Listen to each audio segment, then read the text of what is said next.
नमस्कार प्रिय दर्शकों, आप सभी का हमारे YouTube चैनल पर हार्दिक स्वागत है। दोस्तों, आज की वीडियो में आप जानेंगे कि हमारे हिंदू धर्म के अनुसार कितने युग हैं, इनमें से कितने युग ख़त्म हो गए और अभी आने वाले समय में कलयुग में किस किस तरह की घटनाएं घटेगी। भगवान श्री कृष्ण ने आने वाले समय के लिए मनुष्य को किस प्रकार से जागृत किया है ताकि समय रहते सावधान हो जाए और अच्छे कर्म करने शुरू कर दे।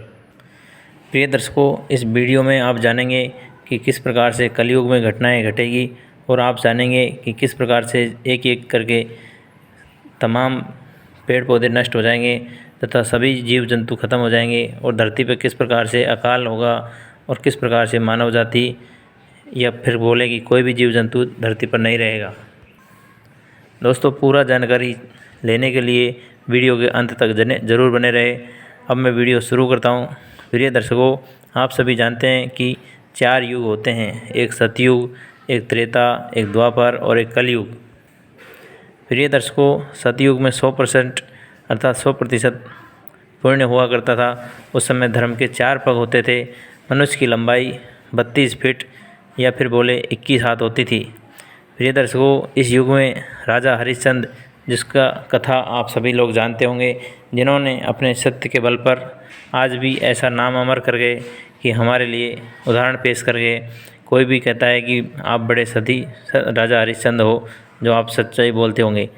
दोस्तों, राजा हरिश्चंद्र की कहानी बड़ी अजीब व गरीब थी, जिसने अपने सत्य के ऊपर अपने परिवार को कुर्बान कर दिया और ख़ुद भी कुर्बान हो गए।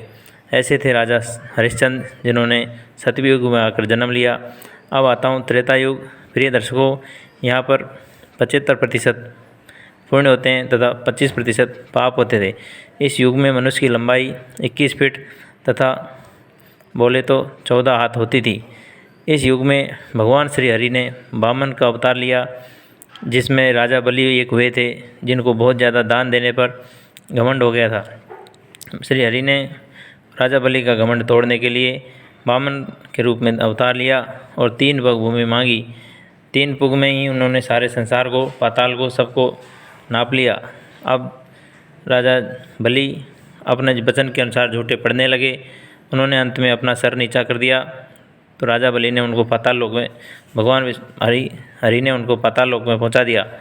दूसरे भगवान श्री राम, जो कि दशरथ पुत्र थे, इन्होंने भी इस धरती पर त्रेता युग में आकर राक्षस राज रावण को ख़त्म किया, जिन्होंने सीता माता का अपहरण किया था। आगे दर्शकों, द्वापर का युग आता है। इसमें धर्म के 2 ही पग रह जाते हैं। इस युग में मनुष्य की लंबाई 11 फीट या बोले तो 7 हाथ होती थी। यहाँ पर पाप और पुण्य 50-50% था, अर्थात आधे लोग पापी और आधे लोग पुण्य आत्मा होती थी। इसी युग में महाभारत का धर्म युद्ध हुआ था, जिसमें भगवान श्री हरि ने अर्थात भगवान श्री कृष्ण ने धर्म की रक्षा के लिए पांडवों का साथ दिया तथा दुर्योधन की बुद्धि भ्रष्ट की, उसको छला, उसको हराया, उसको नष्ट किया। अब आते हैं प्रिय दर्शकों कलयुग के ऊपर, जिसमें 25% पुण्य है तथा 75% पाप है। इस युग में धर्म का केवल एक ही पग रह गया है। इसमें मनुष्यों की लंबाई 5.5 फीट और बोले तो 3.5 हाथ के बराबर रह गई है। प्रिय दर्शकों, धर्मशास्त्रों के अनुसार कलयुग को अभी बीते हुए 5500 वर्ष ही हुए हैं। आपने इस युग में बहुत सारी घटनाएं देखी होगी, जिसमें आदमी को मारना चालू कर दिया है और कई तरह के पाप आंखों देखे आप देखने को मिलते हैं। प्रिय दर्शकों, यहाँ पर पाप और पुण्य सब लोग इस समय तर्क वितर्क करते हुए मिलते हैं। श्री कृष्ण भगवान कहते हैं कि इस युग में स्त्रियां केश अर्थात बालों के ऊपर ही अभिमान करती रहेगी, अर्थात उनको केश से ही सुंदरता का निर्णय होगा। इस युग में महिलाएं गरीब पति को छोड़ करके अमीर पति के साथ में चली जाएगी।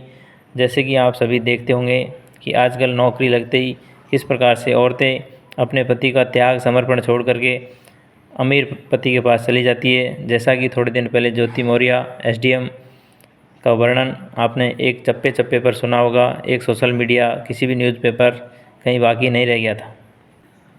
इस युग की महिलाएं रूप, रंग, चरित्र पर कोई ध्यान नहीं देगी, इनका सबका कोई महत्व नहीं होगा और ये अमीर और पैसे वालों के पास भागती फिरेगी। कलयुग जब चरम सीमा पर होगा तो मनुष्य की आयु घट कर के 100 वर्ष से घट कर के, जैसा कि अभी आप देख रहे हैं 65 और 70 के बीच रह गई है, धीरे धीरे करके ये आयु 20 वर्ष की रह जाएगी। इस युग में महिला की उम्र 20 साल की हो जाएगी और इसमें 12 वर्ष की उम्र में महिलाएं माँ बनने लगेगी।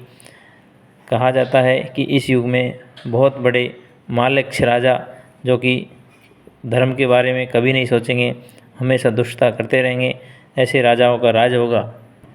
भविष्य पुराण में भगवान ब्रह्मा ने कहा है कि इस युग में मनुष्य केवल धन कमाने की इच्छा रखेगा तथा स्त्रियों से काम वासना के अलावा और दूसरा कोई भी पुण्य का काम नहीं करेगा।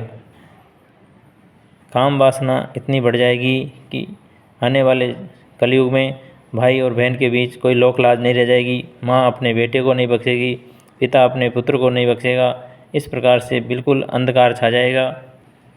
मनुष्य इतना दुराचारी तथा काम वासना में अंधा हो जाएगा कि उसको पाप पुण्य का तो सोचने का समय ही नहीं रह जाएगा। वो सोचेगा कि 5 मिनट का यदि सुख मिलता है तो ले लिया जाए, उसके लिए कितना ही बड़ा पाप करना पड़े। और दोस्तों, भविष्य पुराण में भगवान ब्रह्मा ने ऐसा लिखा है कि धीरे धीरे आने वाले समय में अकाल पड़ेगा, आदमी दाने दाने को मोहताज हो जाएगा और आदमी आकाश की तरफ देखता रह जाएगा कि कब बारिश होगी, कब दाना मिलेगा। लोग नंगे भूखे मरने लगेंगे, मनुष्य जीव जंतुओं को मार कर खाएगा तथा जैसे पहले होता था उसी तरह से पेड़ों की छाल से अपने तन को ढकेगा। धीरे धीरे जब जीव जंतु खत्म हो जाएंगे तो मनुष्य को मारकर खाने लगेगा। धरती से धीरे धीरे करके बारिश नहीं होगी तो ज़मीन का जल स्तर भी खत्म हो जाएगा और मनुष्य धीरे धीरे अकाल पड़ जाएगा। एक एक मनुष्य गिन गिन करके मारे जाएंगे। धरती पर एक एक पेड़ पौधा ऐसे नष्ट हो जाएगा जैसे कि यहाँ कुछ था ही नहीं और सारे जीव जंतु खत्म हो जाएंगे, पेड़ पौधे खत्म हो जाएंगे, दूर दूर तक आपको वीरान ही वीरान दिखेगा। प्रिय दर्शकों, आने वाले समय में आप देखेंगे कि आज से कई 100 साल बाद ये समय आप सभी को देखने को मिलेगा। जैसा कि आप सभी जानते हैं कि आदमी एक लिमिटेड उम्र लेकर के, लिमिटेड सांसें लेकर के आता है। उसमें यदि सत्कर्म कर ले तो अच्छा है, बाकी जीवन तो सभी का ख़त्म होता है।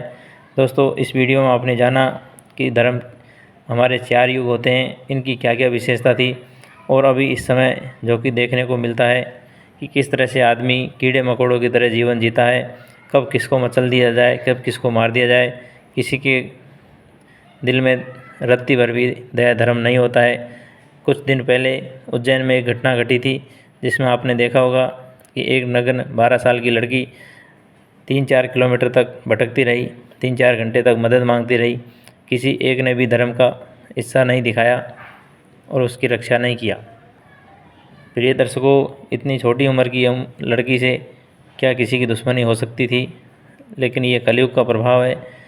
दोस्तों, आशा करते हैं कि इस वीडियो में आपने सच्चाई जानी और इस वीडियो से जो समझदारी ले सकते हैं, अपने बच्चों को तथा अपने कर्मों को सुधार करें। सभी को हरिओम, राधे राधे, जय श्री कृष्ण।